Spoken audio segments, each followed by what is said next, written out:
আসসালামু আলাইকুম রহমতুল্লাহ। সুপ্রিয় শিক্ষার্থীরা, নবম ও দশম শ্রেণীর খুবই গুরুত্বপূর্ণ একটি অধ্যায় হচ্ছে 17 অধ্যায়, যার নাম হচ্ছে পরিসংখ্যান, ইংরেজিতে বলা হচ্ছে স্ট্যাটিস্টিক্স। প্রিয় শিক্ষার্থীরা, 17 অধ্যায়টি খুবই গুরুত্বপূর্ণ নবম ও দশম শ্রেণীর শিক্ষার্থীদের জন্য।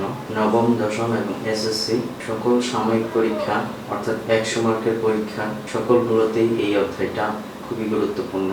যে সকল ছাত্রছাত্রীরা গণিতকে খুবই ভয় পাও তাদের জন্য বিশেষ করে এই 17 অধ্যায়টি সবার আগে শিখে নেওয়াটা খুবই জরুরি, কারণ এই অধ্যায়টি আসলেই কিন্তু খুবই সহজ। আমি চেষ্টা করব সহজ ও সাবলীলভাবে তোমাদের সামনে এই অধ্যায়টি উপস্থাপন করতে। প্রথমে এই অধ্যায়ের কিছু খুঁটিনাটি বিষয় আমাদের জেনে নেওয়া উচিত, যেটা আমাদের এমসিকিউ কিংবা ক নাম্বারের জন্য বিশেষ জরুরি হিসেবে আমাদের কাজ করবে। এবং এই চ্যাপ্টারটি সম্পর্কে ভালো করে জানতে হলে এই আজকের প্রথম অংশটি তোমাদের অবশ্যই ভালোভাবে শুনতে হবে, ভিডিওটি ভালোভাবে দেখতে হবে। পরিসংখ্যানের জনক হচ্ছেন আর.এ. ফিশার। আর.এ. ফিশারকে পরিসংখ্যানের জনক বলা হয়। সংখ্যাভিত্তিক কোনো তথ্য বা ঘটনাকে পরিসংখ্যান বলে।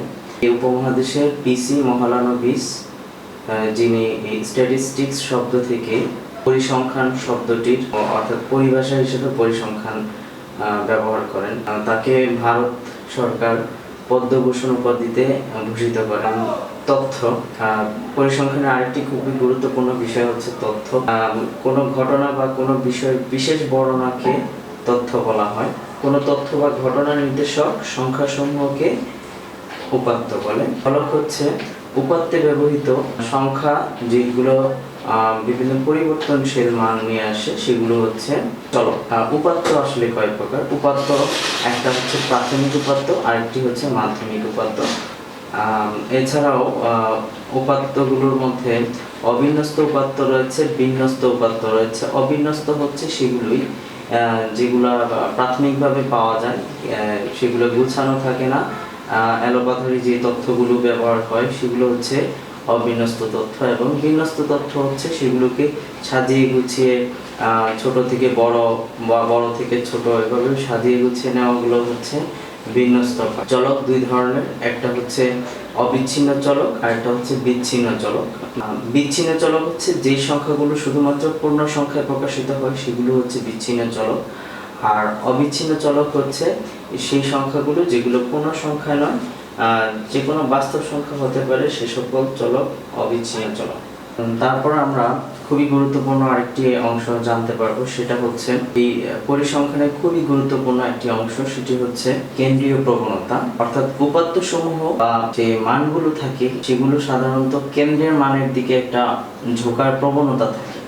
এটাই হচ্ছে মূলত কেন্দ্রীয় প্রবণতা। আর এই কেন্দ্রীয় প্রবণতার পরিমাণগুলো নিয়ে বিশেষত এই চ্যাপ্টারে যে ম্যাথস গুলা বা অঙ্কগুলা যেগুলো পাবো আমরা, সেগুলো মূলত এই কেন্দ্রীয় প্রবণতা থেকেই আসছে। কেন্দ্রীয় প্রবণতার পরিমাপ হচ্ছে মূলত তিনটা দেখানো হয়েছে, সেগুলো হচ্ছে গাণিতিক গড়, মধ্যক এবং প্রচুরক। গাণিতিক গড় আমরা উপাত্ত সময় সমষ্টিকে যদি উপাত্ত সংখ্যা দ্বারা ভাগ করি যে মান পাওয়া যাবে সেটি মূলত গাণিতিক গড় বা গড়। কেন্দ্রীয় প্রবণতার মধ্যে রয়েছে মধ্যক। কেন্দ্রীয় প্রবণতার অন্যতম গুরুত্বপূর্ণ আরেকটি অংশ হচ্ছে মধ্যক।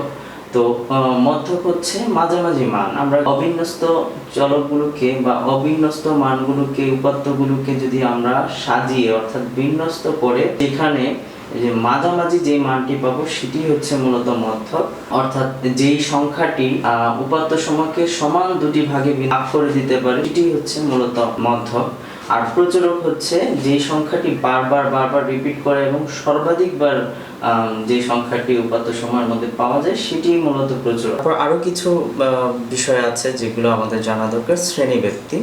শ্রেণীব্যাপ্তি হচ্ছে বা শ্রেণী ব্যবধান হচ্ছে আসলে যে কোনো শ্রেণীর ঊর্ধ্বসীমা ও নিম্নসীমার ব্যবধান হচ্ছে ওই শ্রেণীর ক্রমযোজিত গণসংখ্যা। প্রথম শ্রেণীর গণসংখ্যার সাথে দ্বিতীয় শ্রেণীর পর্যায়ক্রমিক যে যোগফল সেটি মূলত ক্রমযোজিত গণসংখ্যা। এরপরে আমরা জানবো শ্রেণী মধ্যবিন্দু। শ্রেণী মধ্যবিন্দু হচ্ছে যে কোনো শ্রেণী ব্যক্তির বা যে কোনো শ্রেণীর ঊর্ধ্বসীমা এবং নিম্নসীমার যোগফলকে যদি আমরা 2 দ্বারা ভাগ করি সেই ভাগফলই হচ্ছে শ্রেণীর মধ্য। তারপর আমরা জানবো পরিসর হচ্ছে উপাত্তসমূহের সর্বোচ্চ যে মান এবং সর্বনিম্ন যে মান, এই মানের ব্যবধানের সাথে যদি আমরা 1 যোগ করি সেটি পরিসর। অর্থাৎ সর্বোচ্চ সংখ্যা থেকে সর্বনিম্ন সংখ্যার যে বিয়োগফল সেটার সাথে যদি আমরা 1 যোগ করি তাহলে পরিসর পেয়ে যাব।